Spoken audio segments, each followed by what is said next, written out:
I am Robert Harrison, 62 years old, and somehow still trying to process the betrayal that arrived in my mailbox last Wednesday. As a retired firefighter who spent 30 years running into burning buildings in South Boston, I thought I understood what real danger looked like. But nothing prepared me for the envelope from my stepdaughter Nicole, containing an invoice for $185,000 to pay for her wedding that I'm explicitly banned from attending. The note paperclipped to the itemized list read in her careful handwriting, "This is what Mom would have wanted. Consider it repayment for everything our family gave you. Don't embarrass us by showing up." I sat at my kitchen table in the small triple-decker I'd called home for 40 years, and felt something I hadn't experienced since Linda's funeral 3 years ago. Complete disorientation. Before I continue this story, let me know where you're watching from in the comments below. Hit like and subscribe if you've ever had someone mistake your kindness for weakness. Growing up in Southie meant understanding that loyalty was currency and family was everything. My late wife Linda and I met at a neighborhood barbecue 25 years ago. She was a widow with a 10-year-old daughter, working double shifts as an ER nurse to keep her head above water after her first husband walked out. I was a firefighter living paycheck to paycheck but happy with a simple life. We fell in love over shared struggles and Sunday dinners, building something real from honest work and mutual respect. Linda passed 3 years ago from a sudden heart attack, leaving me to navigate Nicole's adult life alone. During Linda's life, Nicole and I had a decent relationship. Not father-daughter close, but respectful. I paid for her community college classes when money was tight. I showed up at her nursing school graduation. I fixed her car more times than I could count. But somewhere between Linda's death and Nicole meeting Trevor Blackstone 6 months ago, something fundamental shifted. Trevor came from the kind of Boston money that summered on the vineyard and wintered in Palm Beach. His father owned commercial real estate across New England. His mother sat on charity boards and pronounced it Havad, even though Trevor had gone to BC. At the first family dinner after their engagement, Trevor spent 20 minutes explaining why craft cocktails were superior to beer, looking at my Budweiser like it was gasoline. Nicole laughed at his jokes about towny bars and working-class authenticity, as if her mother hadn't been a working nurse, and I hadn't been the man who paid for her clinical scrubs. The first real crack appeared at Linda's 3-year memorial service. I'd organized a simple gathering at our parish street, Augustine's, where Linda had volunteered for years. Nicole arrived late with Trevor, both wearing clothes that probably cost more than my monthly pension. When Father Murphy mentioned Linda's dedication to serving others regardless of their station, Trevor whispered something to Nicole that made her check her phone and sigh dramatically. After the service, Nicole pulled me aside in the parking lot. "Robert, we need to talk about Mom's wishes," she said, using that voice people adopt when they're about to ask for something unreasonable. "Trevor and I have been going through Mom's papers, and we found something important." She handed me a photocopy of what looked like a letter in Linda's handwriting. The date was 3 weeks before her death. In it, Linda allegedly wrote that she wanted to ensure Nicole had a wedding befitting the family's status, and that I should use her life insurance money to fund it properly. I stared at the letter, something nagging at my trained eye. The handwriting looked right, but the phrasing was off. Linda never used words like befitting or family's status. She was a Southie girl who thought fancy weddings were a waste when people had real needs. "Nicole, I don't remember your mother ever mentioning this," I said carefully, "and her life insurance money went to paying off medical bills and funeral costs. You know that." Nicole's expression hardened in a way I'd never seen before. "Robert, Mom took care of you for 18 years. You lived in her house, you benefited from her career, you were part of our family. Now it's time to give back. Her house. Our house. The triple-decker I'd inherited from my parents and invited Linda to share when we married. The house I'd maintained and paid taxes on throughout our marriage. But I didn't correct her. Something about the calculation in her eyes told me this conversation was scripted, rehearsed. 4 weeks ago, the invoice arrived. Not a request, not a discussion, but a bill. Harbor Lights Estate venue, $48,000. Premier Boston Catering, $42,000. Blackstone Photography, $28,000. Luxury honeymoon in Bora Bora, $35,000. designer wedding dress and accessories, $18,000. The list went on for 3 pages, each item more extravagant than the last. At the bottom, Nicole had added a personal note. The wedding is October 14th at Harbor Lights. This is family contribution only. No attendance required. Mom would understand this is about Nicole and Trevor's future, not dwelling on the past. That last phrase hit like a gut punch. I wasn't the past. I was the man who'd raised her when her biological father disappeared.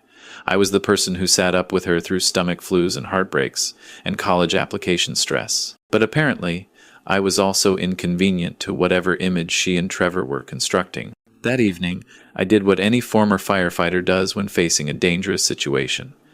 I called for backup. Mike Chen had been my partner for 15 years before he retired and became a private investigator. If anyone could help me understand what was really happening, it was Mike. "Bobby, this smells wrong," Mike said after I explained the situation. "Let me do some digging. Something about that letter and this whole setup doesn't add up." While Mike investigated, I took my own first step. I called my financial advisor, Susan Rodriguez, who'd helped me navigate Linda's estate after her death.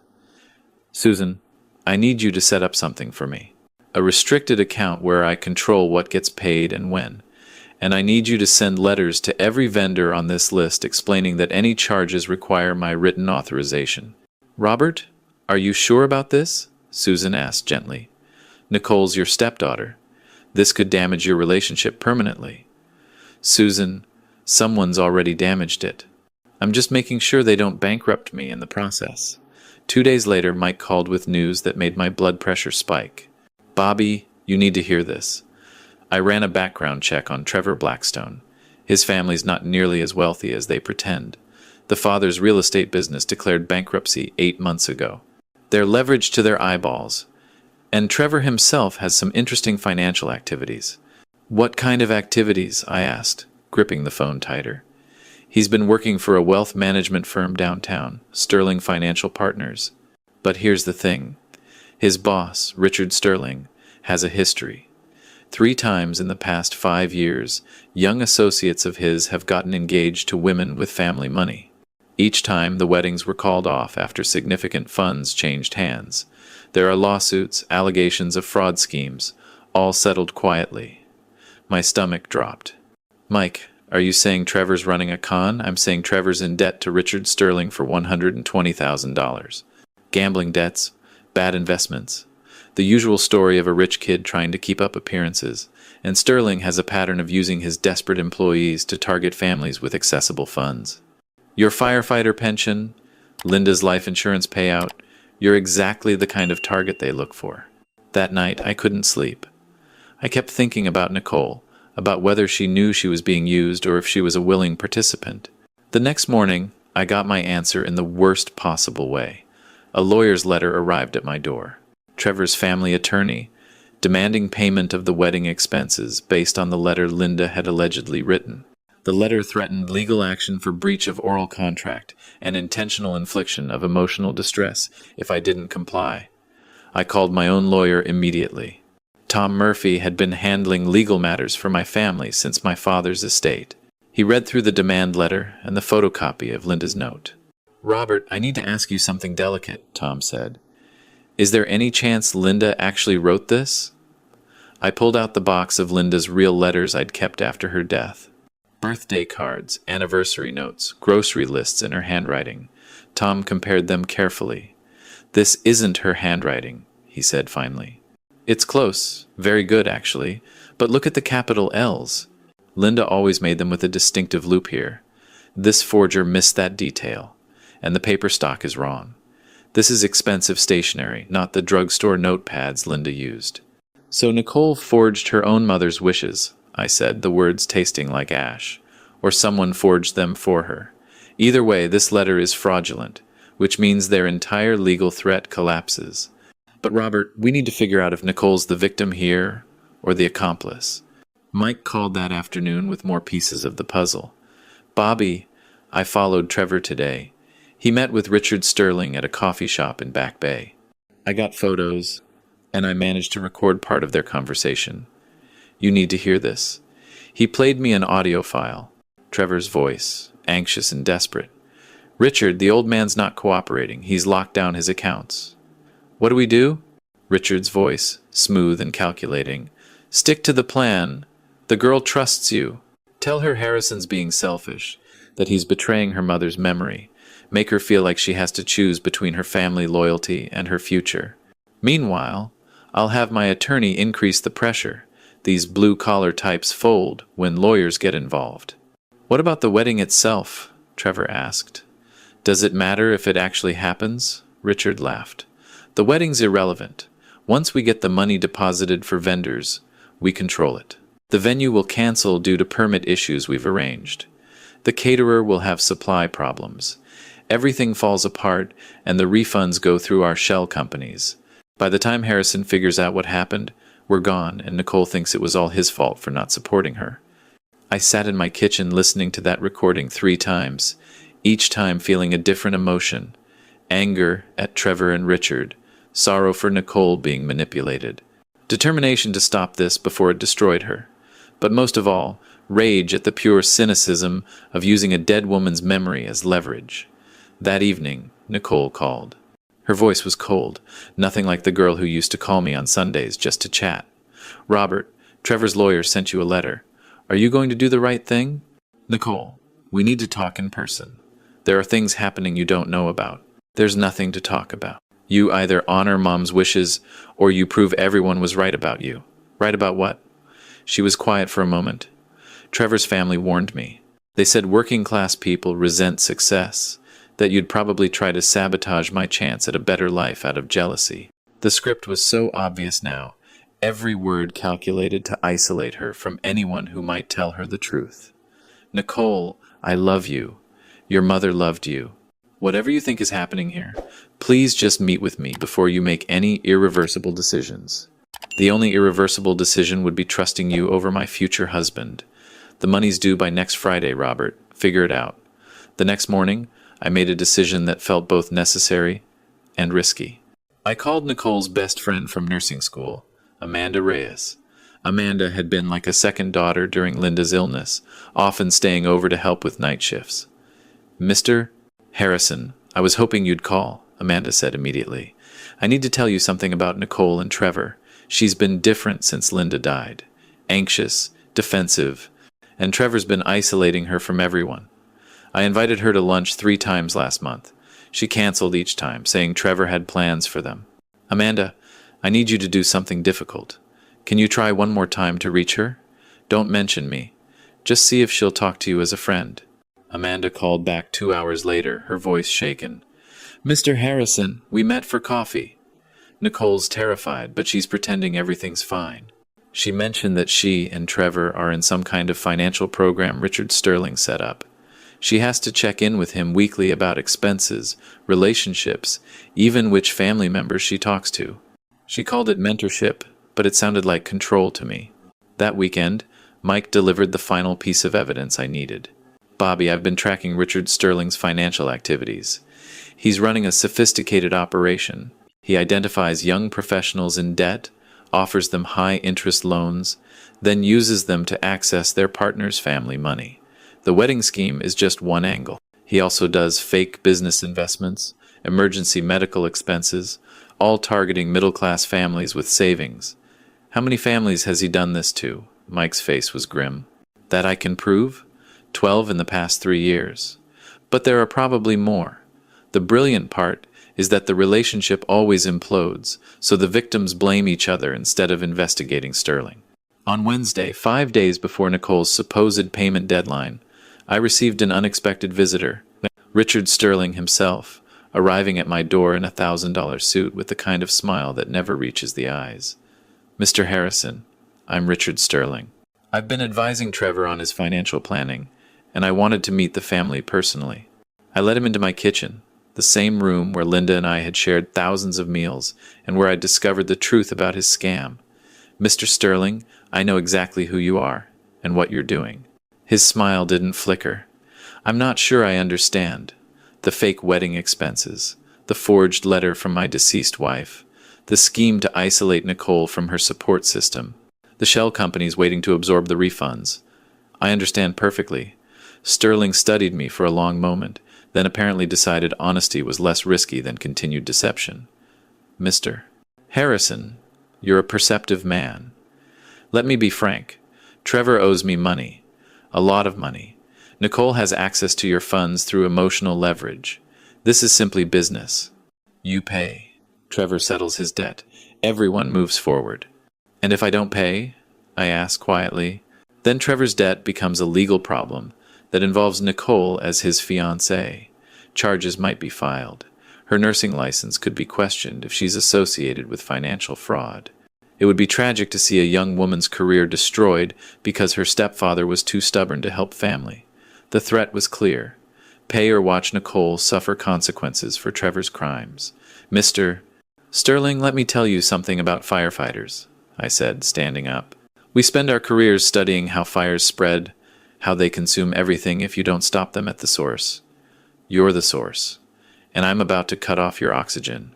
Sterling's composure finally cracked slightly.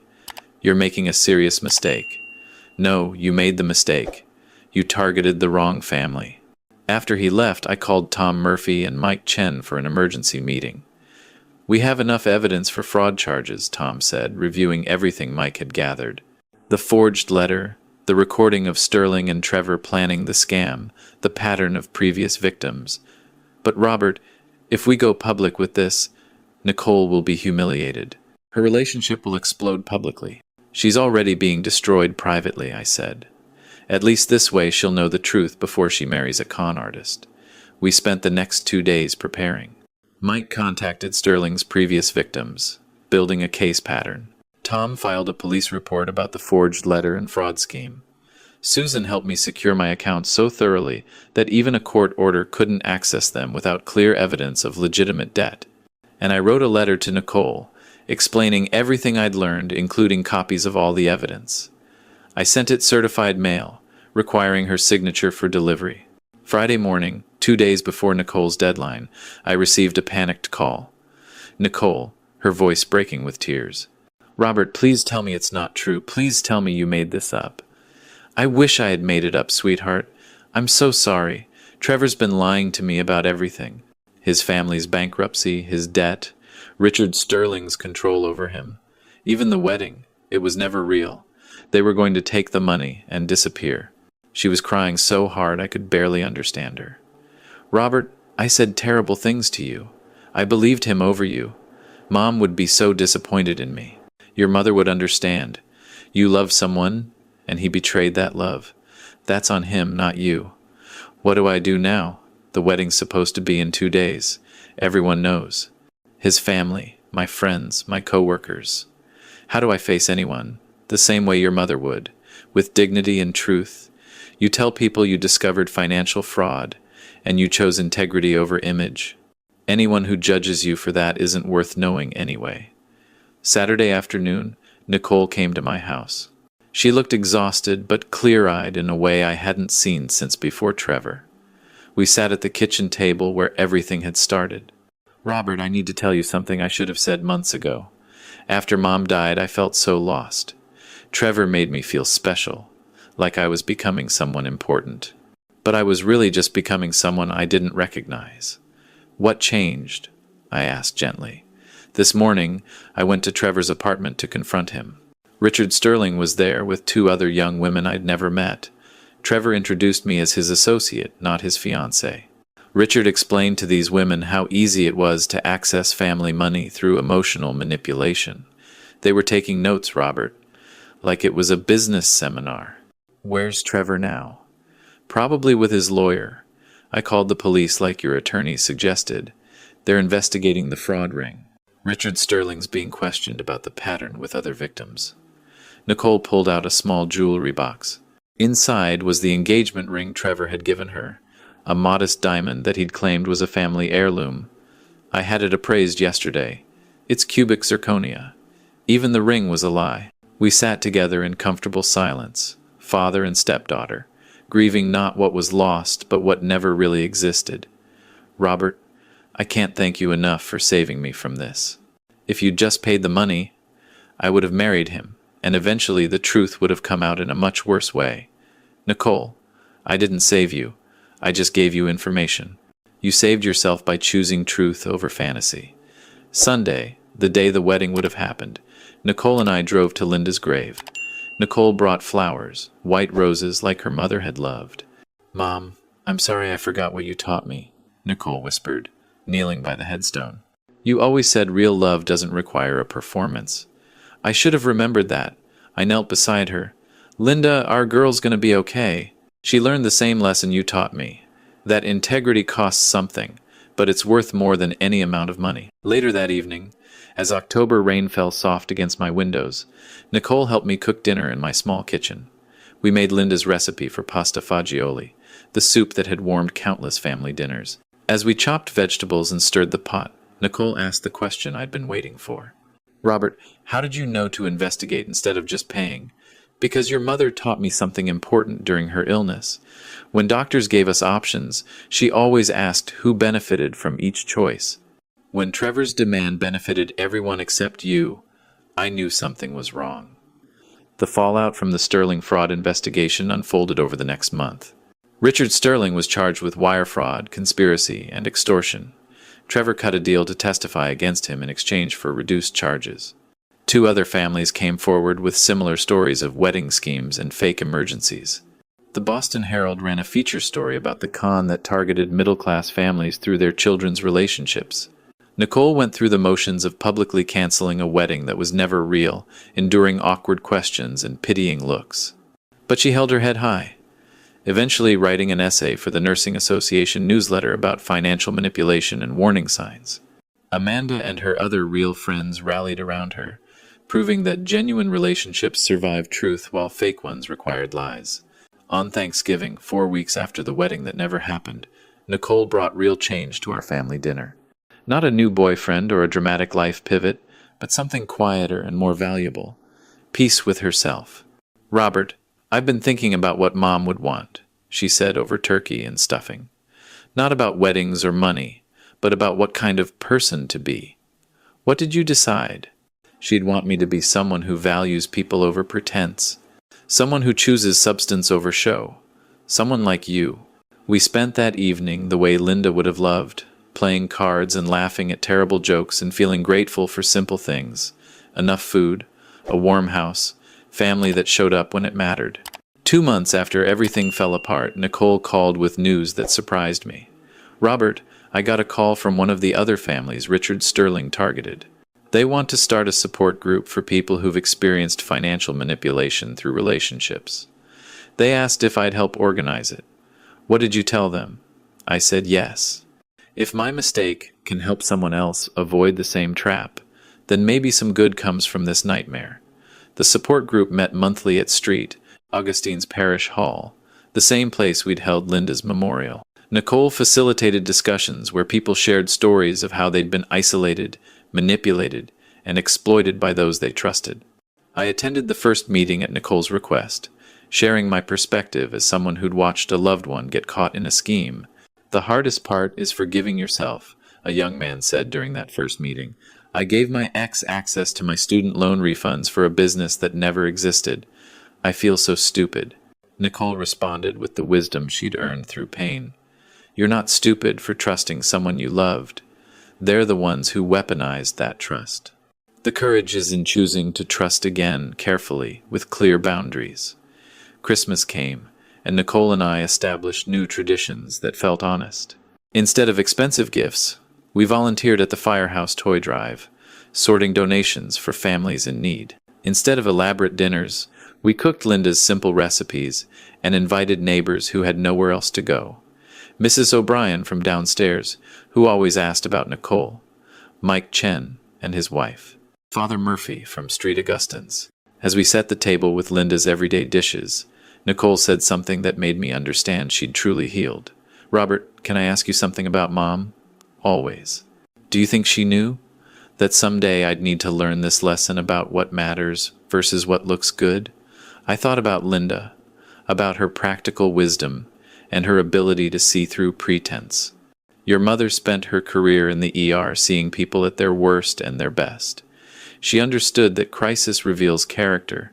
Maybe she didn't know the specific lesson you'd need, but she trusted you'd learn it when the time came. I wish I'd learned it before hurting you. Nicole, that's how wisdom works. You can't teach someone to value integrity. They have to choose it for themselves, usually after seeing the cost of the alternative. Spring arrived, and with it came unexpected closure. Richard Sterling was sentenced to 8 years in federal prison for fraud. Trevor received probation and community service. His career in finance finished before it really began. The other families in the scheme received partial restitution, though no amount of money could restore the trust and relationships destroyed by the con. Nicole's essay in the nursing newsletter got picked up by a national healthcare publication, turning her painful experience into a teaching moment for thousands of young professionals. She received emails from people thanking her for the warning, sharing their own near misses with financial manipulation. On the first anniversary of the wedding that never happened, Nicole took me to lunch at a small restaurant in Southie, the kind of place Linda had loved for its honest food and real people. "Robert, I've been thinking about Mom's life insurance money," Nicole said carefully. "What about it?" "You used it for her medical bills and funeral expenses, like you said. But there was about $15,000 left over that went into your savings. I want you to know I never expected that money, and I'm sorry I let Trevor make me believe I was entitled to it. Nicole, when your mother and I got married, we agreed that her assets would go to you. But she also knew you'd need guidance, not just money. That's why she made me executor of her estate. She trusted me to know when to give and when to withhold. She was right to trust you. If you just paid Trevor's fake wedding bill, I would have learned nothing. By refusing, you forced me to see the truth." We finished our meal talking about Linda's funny quirks and stubborn kindness, remembering the woman who'd shaped both our lives in different ways. As we walked back to my truck, Nicole linked her arm through mine. "Robert, I hope you know you didn't just raise me for 18 years as Mom's husband. You're raising me now, teaching me how to be an adult with integrity. That's worth more than any wedding, real or fake." That summer, Nicole started dating again, a pediatric nurse she'd met through the support group. His name was Marcus, and he'd been manipulated by an ex who'd stolen his identity for credit card fraud. They bonded over shared experience and hard-won wisdom about red flags and boundaries. "Is it too early to introduce him to you?" Nicole asked nervously. "I don't want to rush anything, but he'd like to meet the person who taught me what real family support looks like." I met Marcus at a Red Sox game, Linda's favorite setting for evaluating character. He wore a worn Sox cap and drank beer from a plastic cup, comfortable in his own skin without pretense. He talked about his patients with genuine care, and asked thoughtful questions about firefighting and Linda's nursing career. He never once mentioned money, status, or image. After the game, as Nicole walked Marcus to his car, Mike Chen, who'd joined us, gave his assessment. "That's a good kid, Bobby. No games, no angles. Just a decent guy who's been through something and learned from it. Think it'll work out? Who knows? But at least Nicole's choosing someone for the right reasons this time." 2 years after the canceled wedding, Nicole and Marcus got engaged. This time, there was no elaborate scheme, no pressure for expensive displays, just Marcus asking Nicole over coffee in their shared apartment, offering a ring he'd saved for honestly through extra shifts. "Robert, we want to get married at Street Augustine's," Nicole told me when she shared the news. "Small ceremony, just family and real friends, and we're paying for it ourselves. But there's one thing I need to ask." "What's that? Will you walk me down the aisle? Not as a financial obligation, but because you're my father in every way that matters, even though we don't share blood." I'd walked into burning buildings for 30 years without crying. But that simple request, offered without manipulation or agenda, broke through every defense I had. "Nicole, I would be honored." The wedding took place on a perfect October afternoon, exactly 3 years after the disaster that never happened. Nicole wore a simple dress from a bridal shop in Southie. Marcus wore his father's suit, altered to fit. The church was full of real people. Nurses from the hospital, firefighters from my old station, members of the support group who'd become genuine friends, families we'd helped along the way. As I walked Nicole down the aisle, I felt Linda's presence stronger than at any time since her death. Not as sadness or loss, but as completion. We'd raised a daughter who'd lost her way but found it again, who'd chosen truth over image, who'd learned that real love doesn't require a costume or a script. Father Murphy's homily focused on the parable of the prodigal son, but he cleverly reframed it. Sometimes we think of that story as being about the son who returned, but it's really about the father who held boundaries while holding hope, who refused to enable destruction while never withdrawing love. Robert Harrison lived that parable, and we're witnessing the result today. After the ceremony, at the modest reception in the parish hall, Nicole pulled me aside. "Robert, I found something while cleaning out old boxes. I wanted you to have it." She handed me a letter. This one, actually, in Linda's handwriting, dated a week before her death. In it, Linda wrote about her hopes for Nicole, her gratitude for my presence in their lives, and her trust that I would know how to guide their daughter through whatever challenges came. "Your stepfather may not always give you what you want," Linda had written, "but he'll always give you what you need, even when you don't recognize it. Trust his judgment, even when it seems harsh, because it comes from love." I read the letter twice through blurring eyes. Did you find this before or after everything with Trevor? After. Way after. About 6 months ago, buried in a box of Mom's nursing school textbooks. When I read it, I realized she'd been preparing me for exactly what happened, for the moment I'd have to choose between image and integrity. As evening settled over South Boston and the reception wound down, Nicole and Marcus shared their first dance to an old James Taylor song Linda had loved. I watched from the side, flanked by Mike Chen and Amanda Reyes, and a room full of people who'd proven that real family isn't about blood or obligation, but about showing up when it matters and telling the truth even when it's hard. The wedding that had cost $185,000 in manipulation and lies was replaced by one that cost maybe $5,000 in honest money. But the second one was worth infinitely more, because it was built on truth, paid for by people who'd earned their resources honestly, and celebrated by a community that valued substance over show. Later, as I helped clean up the parish hall, Father Murphy pulled me aside. "Robert, you did a brave thing, standing up to that scheme when it would have been easier to just pay and keep the peace." "Father, I spent 30 years running into fires. This was just a different kind of emergency, one where the danger wore a friendly face, the hardest kind to fight. Most people don't survive those with their relationships intact. Most people don't have Linda's letter guiding them, or friends like Mike backing them up, or the kind of daughter who chooses growth over ego." As I drove home that night through familiar streets, I understood something Linda had tried to teach me throughout our marriage: that real love doesn't need a production budget or a publicity campaign. It doesn't require approval from strangers or validation from people who measure worth in dollars and appearances. Real love is showing up at the small wedding instead of the fake spectacle. It's choosing honesty over enabling. It's holding boundaries while holding hope. It's refusing to fund fantasies while supporting real dreams. And sometimes the greatest gift you can give someone is the courage to disappoint the wrong people and discover who they actually are beneath the expectations of those who would use them. Nicole learned that lesson the expensive way, through pain and public embarrassment and the humiliation of realizing she'd been a mark in someone else's con. But she learned it before she married the wrong person, before she built a life on foundations that would inevitably crumble. As I unlocked my door that night, I found a card tucked under my windshield wiper. Inside, Nicole had written, "Thank you for being the kind of father who loves enough to say no, who cares enough to investigate, and who believes enough to wait.